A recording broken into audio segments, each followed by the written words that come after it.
El Bolbol, the co-founder and CEO of Booklava, joins us today here at the STEP conference. Welcome, Tarek. Thank you for having us. And soon you'll be celebrating your first year anniversary at Booklava. Tell us about that. Exactly. We're very happy, very excited.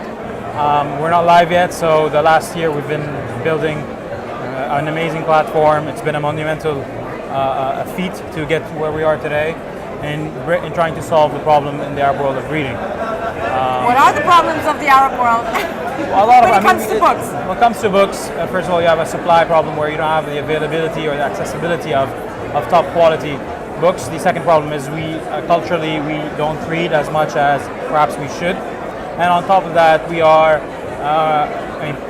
as people in general, not just in the Arab world, but all over the world, we're busier than ever before.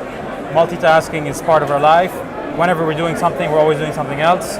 If you're driving, you're listening to something, or you're talking on the phone, or if you're at home taking care of a baby, you're doing something. So you're always doing two things at the same time almost.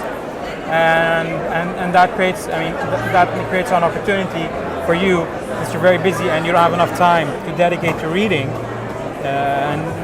just to do the reading with eyes free, hands free, wherever you are. I love it. It saves me a lot of time. Exactly. Audiobooks are what I love.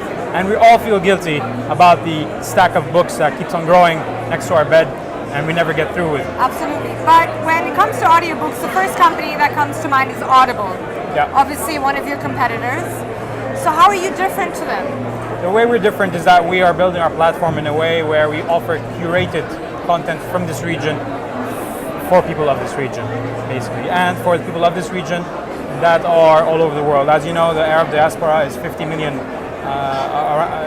immigrants of Arabs that live all over the world, and there's a lot of they love to always feel connected to their countries, and we want to make sure that content gets to them. And that's the beauty of audiobooks, or beauty of digital content in particular, where you don't have the obstacles of logistics and delivery, and so wherever you are in the world, you can just sign up, download the app, sign up, and start listening to your favorite book wherever you are. You said you're not live yet, so what's going to happen in the next couple of weeks? Well, we're going to launch our beta. We're going to launch our beta, and obviously this is something new to this part of the world, relatively new. And we want to test it and optimize it, and make it better and better, and hopefully become make it a focal point of the way we kind of read. So, and of course, a lot of people say, do you want to totally disrupt the print industry? But no, it doesn't. Actually, it complements the book. So a lot of people that start listening to a book in audio, they end up kind of buying the book in print so that they can keep it and keep it going. What's the price difference between a printed book and an audiobook? Well, in the West, if you look at Audible, actually an audiobook sometimes costs more because there's an investment in it's not just the content, but you're also investing in the production of the audio. And it's also seen as a premium.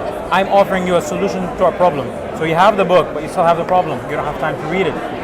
So I'm adding something on top of that to give you the choice, to give you the opportunity to be able to listen to that book, to listen to the content of that book. So in our case, in this part of the world, we're going to be exploring, trying to launch at price parity, a little bit less than the printed book, so that we can educate people about the platform so they can get excited and to start listening and getting used to listening to audiobooks. Do apps and technology that help people read books, as in the computer reads the book for you, is that a threat? Does that pose a threat to your company? No, not at all. When it comes to text-to-speech and natural language processing, that usually works for much shorter content. When it comes to books, which can go up to 10 hours, listening to a machine can be extremely annoying. Technology is advancing.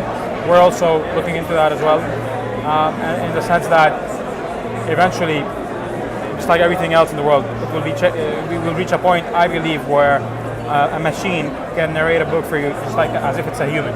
But right now, with the way we're doing it, we're bringing on board top actors and stars to actually narrate our books, because we also leverage on them being popular in promoting the book. So it's not just the author, but it's also the narrator himself. Bring them together to produce a nice, kick-ass, top quality book. Are you a book lover? Of course I am. I'm a huge book lover and a book lover. We've actually coined the term book lover. I'm a book lover because from a very young age I started reading Dr. Seuss when I was living in Canada, where I was raised, and and Dr. Seuss allowed me to really see the world in a different way. And each book is actually another you, an extension of you. And that's the beauty of books, and that's why I've always loved books. I've always self-taught myself. I self-taught myself about this industry. I was in a totally different industry. I was in corporate. I had nothing to do with books other than reading them.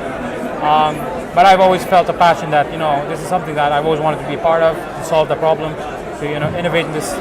Because, books are always seen as something not very innovative or something very sexy or techy. But that's all of it. It's actually very interesting. It's very exciting. And a lot of people, if you look at an example is Elon Musk. Elon Musk self-taught himself to build a rocket, reading books. He needs to read a book every day, one book a day, and that's so. Books open huge opportunities, and that's what it has done for me, and I hope it keeps on doing. Why are you here at STEP, at the STEP conference? Well, this is one of the most iconic startup conferences of the region, and it has been happening for a few years, even before this became the space it is today. We're at STEP to network and meet people.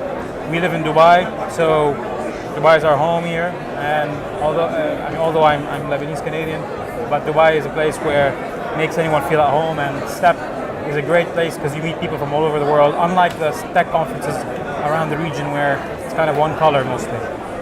Thank you so much for joining us today. Thank you very much. Tarek El Bolbol, thank you so Linda. much. I really appreciate it.